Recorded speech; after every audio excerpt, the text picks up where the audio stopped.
Olá, meus irmãos, Pastor Lucas Reis deste lado. Deus em Cristo Jesus abençoe você, sua casa e toda a sua família.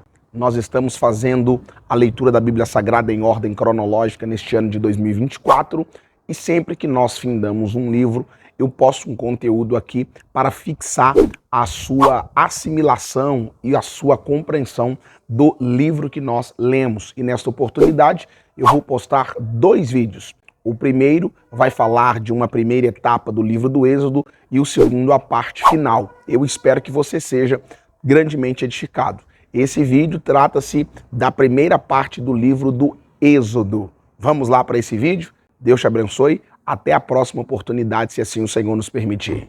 O livro de Êxodo é o segundo livro da Bíblia. Ele dá seguimento ao enredo do livro anterior, Gênesis, que termina com o neto de Abraão, Jacó, levando sua numerosa família de 70 pessoas para o Egito. O 11º filho de Jacó, José, tinha se tornado vice-comandante do Egito. Ele salvou toda a sua família durante um período de fome. Faraó, o rei do Egito, ofereceu à família que fossem viver lá como um refúgio seguro. Por fim, Jacó morre no Egito, e assim como José e todos os seus irmãos. Cerca de 400 anos se passam e a história do Êxodo começa. O nome se refere ao evento que acontece na primeira metade do livro, o Êxodo de Israel do Egito. O livro tem uma segunda metade, que acontece no pé do Monte Sinai. Nesse vídeo vamos nos concentrar somente na primeira metade, quando séculos se passaram e Israel prosperou e se multiplicou e encheu a terra. Esse versículo é um eco deliberado da bênção que Deus deu a toda a humanidade no Jardim do Éden.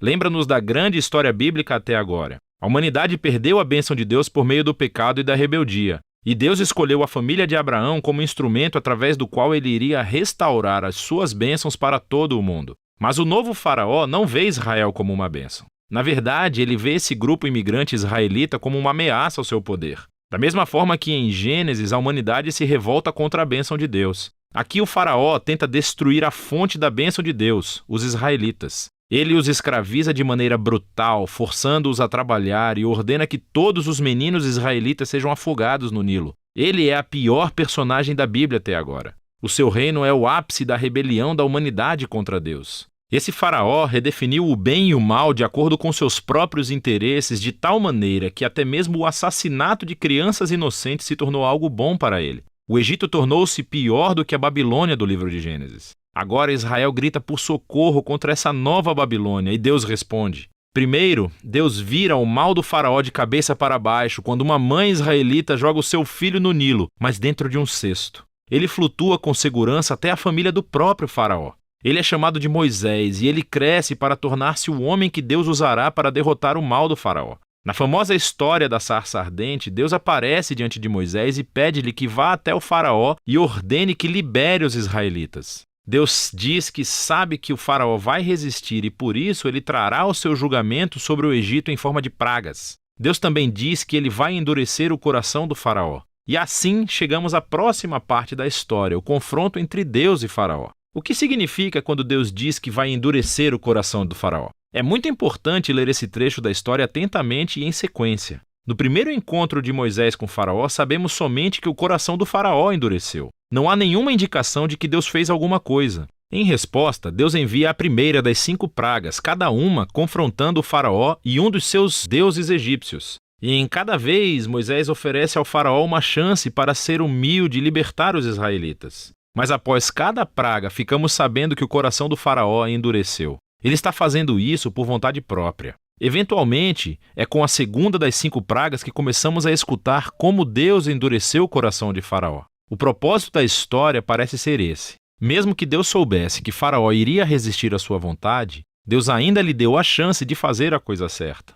No fim, a maldade do faraó chega a um ponto sem volta. O que quero dizer é que até os seus próprios conselheiros achavam que ele tinha enlouquecido. E é nesse ponto que Deus assume o comando e usa a maldade do faraó para o seu próprio objetivo de redenção. Deus atrai o faraó para a sua própria destruição enquanto salva o seu povo, que é o que acontece em seguida. Com a praga final, é a noite da Páscoa. Deus vira o jogo sobre o faraó. Assim como ele matou os filhos dos israelitas, Deus matará os primogênitos do Egito com uma praga final. Ao contrário do faraó, Deus fornece uma forma de escape por meio do sangue do cordeiro. Aqui, a história para e vemos em detalhes o ritual israelita anual da Páscoa. Na noite anterior à fuga de Israel do Egito, Eles sacrificaram um cordeiro imaculado e usaram seu sangue para pintar os batentes das portas de suas casas. Quando a praga divina chegou ao Egito, as casas cobertas com o sangue do cordeiro foram puladas e o filho foi poupado. Desde então, todos os israelitas reencenam aquela noite para lembrar e celebrar a justiça e misericórdia de Deus.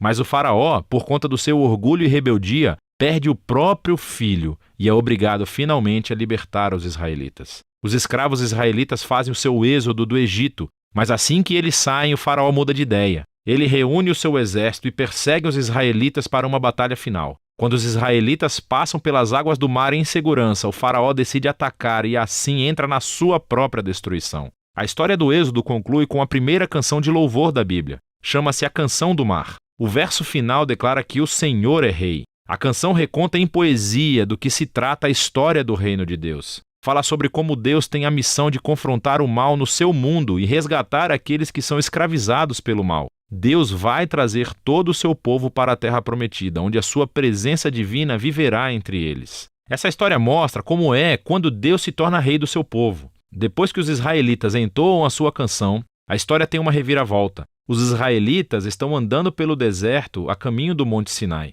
Estão com fome, com sede e começam a criticar Moisés e Deus por terem sido salvos. Dizem que têm saudade dos bons dias no Egito. É uma loucura! Deus graciosamente fornece comida e água para Israel no deserto, mas essas histórias são sombrias. Começamos a pensar, será que o coração de Israel é tão duro quanto o de Faraó? Vamos ver.